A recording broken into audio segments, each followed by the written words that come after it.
Thank you very much, Presiding Officer. First of all, I want to congratulate Jenni Minto for securing this important debate. I agree wholeheartedly with her motion, as public access to defibrillators have become one of the biggest constituency matters that I have ever dealt with. In 2017, I met a local woman, Kathleen Orr, whose son Jaden tragically died following a cardiac arrest. And during Kathleen's evidence to the Public Petitions Committee in 2018, she said, and I quote, "Jaden went skating in the morning, as usual, and to his normal skate club in the evening. While he was doing his normal skate routine, he collapsed on the ice and never got back up again. That was when my world fell apart." I do not remember too much after that, but I know that there were a lot of members of staff and not one of them knew what the others were doing. To my knowledge, there was a defibrillator, but none of the staff used it because they were not fully trained and were scared of doing so.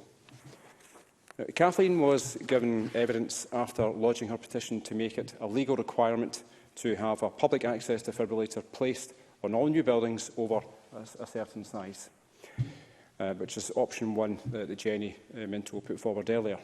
Presiding Officer, I have gotten to know Kathleen on her mission to increase the number of defibrillators across Inverclyde. And when she started her charity in memory of Jaden, affectionately called Jaden's Rainbow, there were only 4 automated external defibrillators, or AEDs, in Inverclyde. Today, there are 41, including 2 Ferguson Marine in Port Glasgow, 1 on each of the 2 ships being built. If it were not for COVID, there would be more across the constituency. Following discussions with Kathleen, I brought local and national stakeholders together to help increase AED provision across Inverclyde and also Scotland. And St Andrews First Aid were so impressed with Kathleen's work that they gifted her 30 of their old AEDs that were then reconditioned.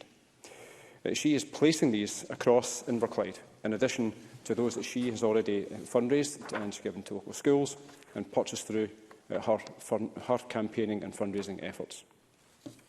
Kathleen, her daughter Kerry and son Declan all now volunteer with St Andrews First Aid.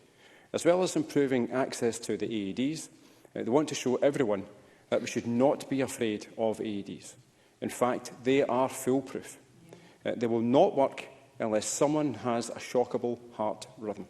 According to St Andrews First Aid, those from the most deprived areas are 43% less likely to survive a cardiac arrest. And given Inverclyde's challenges with deprivation, Kathleen's efforts become all the more significant when we acknowledge this statistic. Presiding Officer, in the last few years, there has been a real awakening to the need to increase access to AEDs, but also the importance of having a record of where they all are. And that's why the work of the British Heart Foundation, in partnership with the Scottish Ambulance Service, the NHS and Microsoft, in establishing this circuit, Scotland's first network of defibrillators, is so vital. The British Heart Foundation provided a very helpful briefing for this debate, and I want to highlight just 3 key points. First of all, performing CPR can more than double the chances of survival in some cases.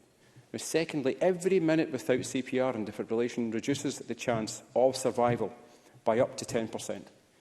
And the third point, tens of thousands of defibrillators are currently not known by ambulance services. Knowing the defibrillator's location can be the difference between life and death.